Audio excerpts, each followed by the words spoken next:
Hey there, Truth Seeker. Welcome to our channel and community where we focus on developing the knowledge, understanding, and wisdom to accelerate your ascension. This is Season 2, Episode 4.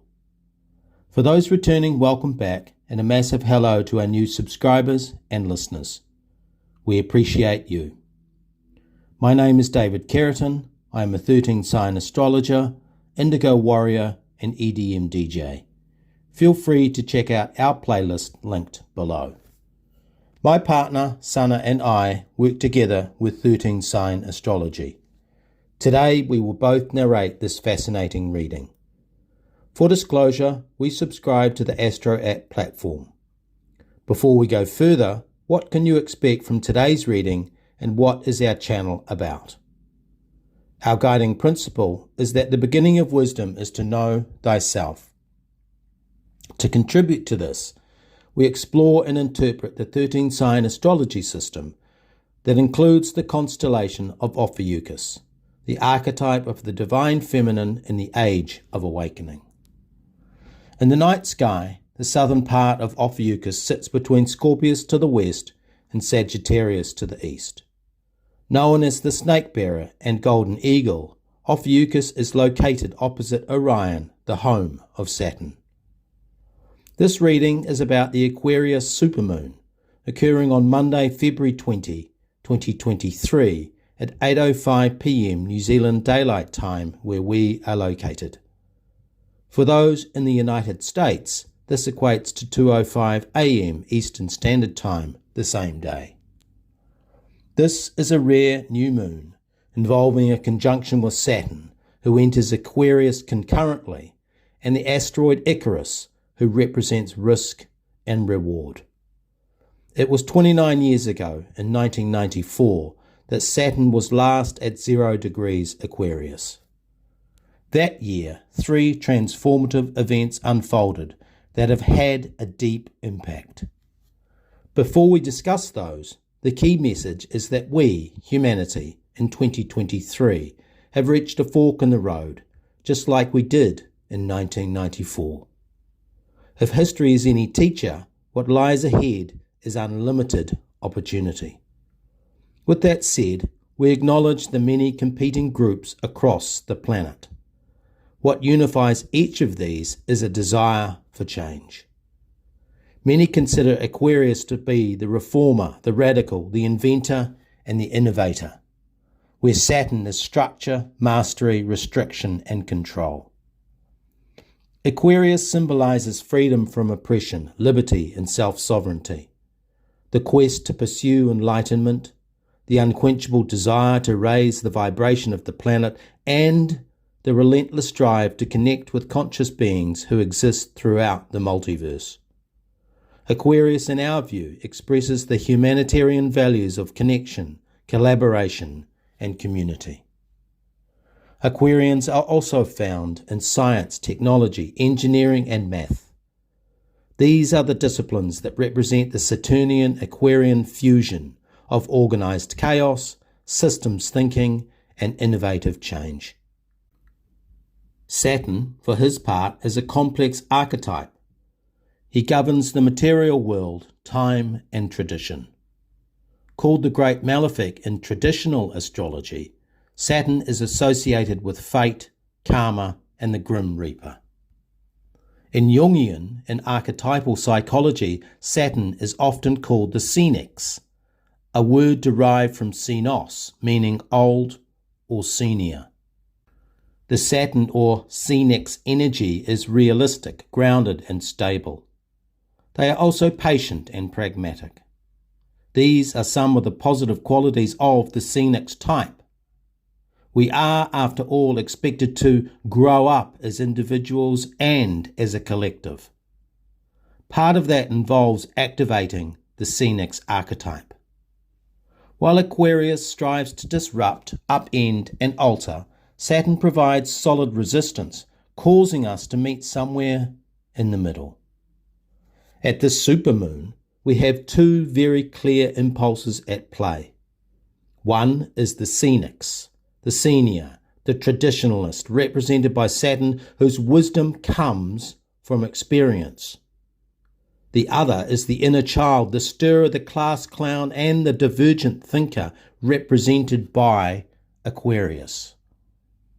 Given these descriptions, what notable events occurred in 1994 when Saturn began his last cycle through Aquarius? What clues can we find about the types of events, situations, and scenarios that may play out? Between now and 2050, all our political, social, economic, and technological systems will be completely renewed, signalling the end to the age of Pisces and patriarchal rule. So what did 1994 bring?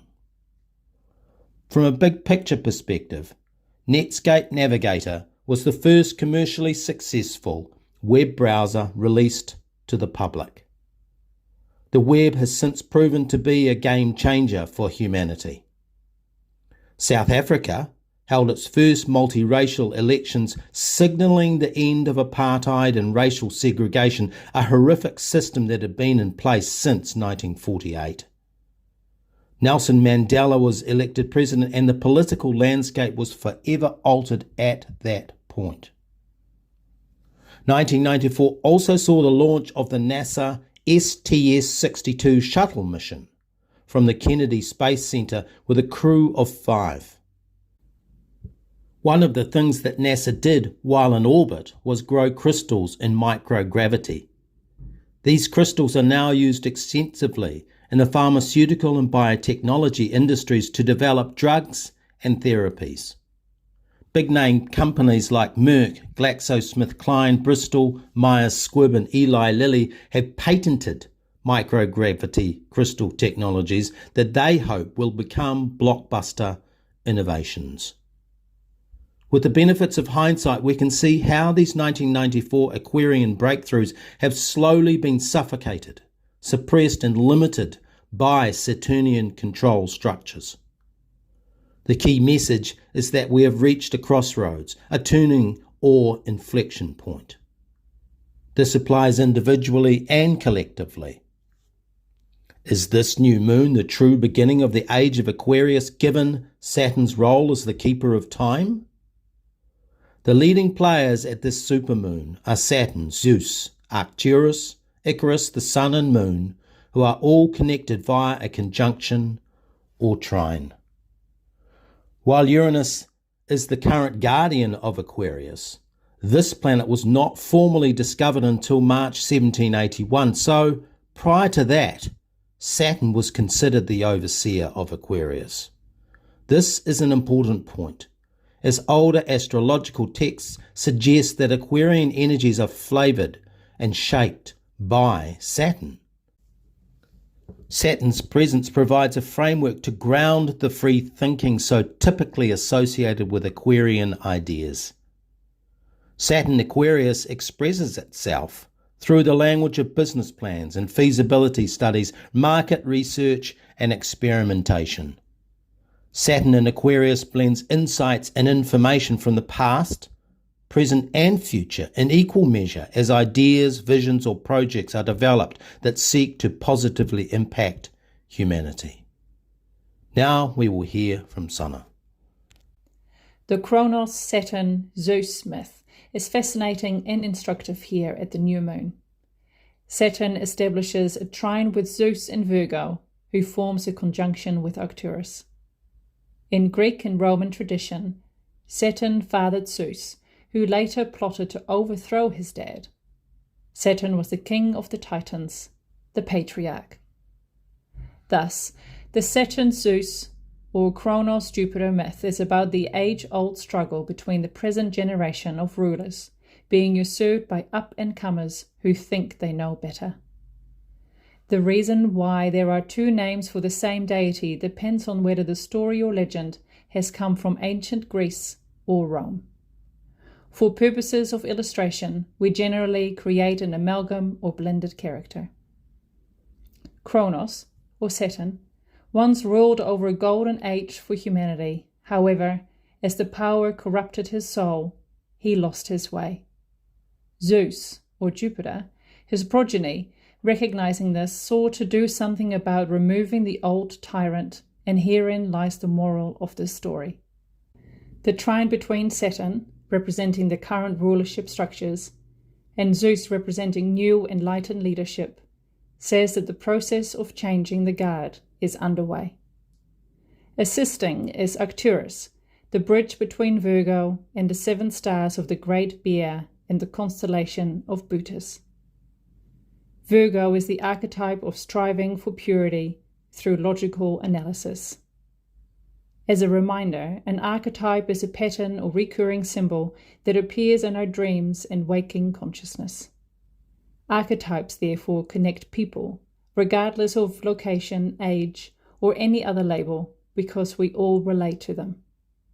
For example, the archetype of the mother, the moon, the wolf, and the warrior are universal, with similar expressions across cultures found in art, prose, myths, and legends. This is why we refer often to archetypal patterns of behavior, or symbols, in our readings. We use this reflective methodology to write and cast our interpretations. The Virgo archetype seeks efficient, precise thinking. Virgo helps us to craft and perfect an idea, project, business, or skill in service to humanity.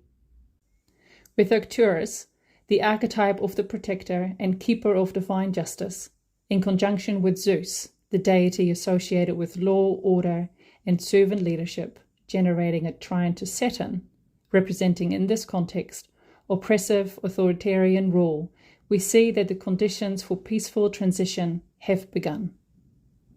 As we conclude, let us reflect. The 13-sign astrological system contains puzzle pieces that help us interpret individual and collective experiences. 13-sign astrology is ancient knowledge kept secret to all but the insiders who have used it for themselves. These insights, applied to your life, can have profound impacts on how you perceive and interpret your reason for being. For those of us contemplating and considering what creative contribution we can make as the third density collapses, now is the moment to go inwards in mindfulness and meditation to clarify your ideas. We know we are swimming against the tide of popular astrological opinion.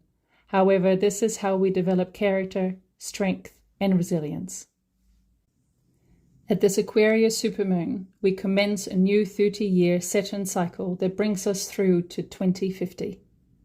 When we look back to 1994, the last occasion Saturn entered the sign of liberation, disruption, and change, 3 major transformations took place. 1. The commercialization of internet search. 2. The overthrow of apartheid with the elevation of Nelson Mandela to President of South Africa. And 3. The launch of a NASA Shuttle. Part of that mission was to cultivate microgravity crystals, a technology which has since been exploited by the pharmaceutical industry to make big money. As momentous as these 3 events were in 1994, each has since been overcome by draconian rules, top-heavy structures, and suppression of competing technologies. Icarus, in conjunction with the new moon, cautions us to take calculated risks. Zeus, in conjunction with Arcturus in Virgo, reminds us that the time has come, in service to humanity, to craft, perfect, and devise practical solutions to today's problems. The trine between Zeus and Saturn speaks of a peaceful transition from top-down control to widespread engagement in the decision-making process through crowdsourcing. The Aquarian impulse is about self-sovereignty, liberty, and freedom. Leadership begins in our hearts and minds. It is seated in confident self-expression in alignment with our divine design. In 1994, Saturn entered Aquarius. In the 29 years since, we can also see how great changes can eventually be consumed by power-hungry humans if left unattended. That is the lesson of history. The wisdom of the cynics, the senior, the wise counsel. We stand at a crossroads right now at this Aquarius supermoon. When we combine the skill of Virgo, the structure of Saturn, and the leadership template of Zeus, we can create a new reality, one that is diverse and inclusive. Thank you for listening. We look forward to your comments. Please like, share, and subscribe. You will also find us on Facebook at David Keratin. Namaste. This has been a production of Star Kittens Media. All rights are reserved.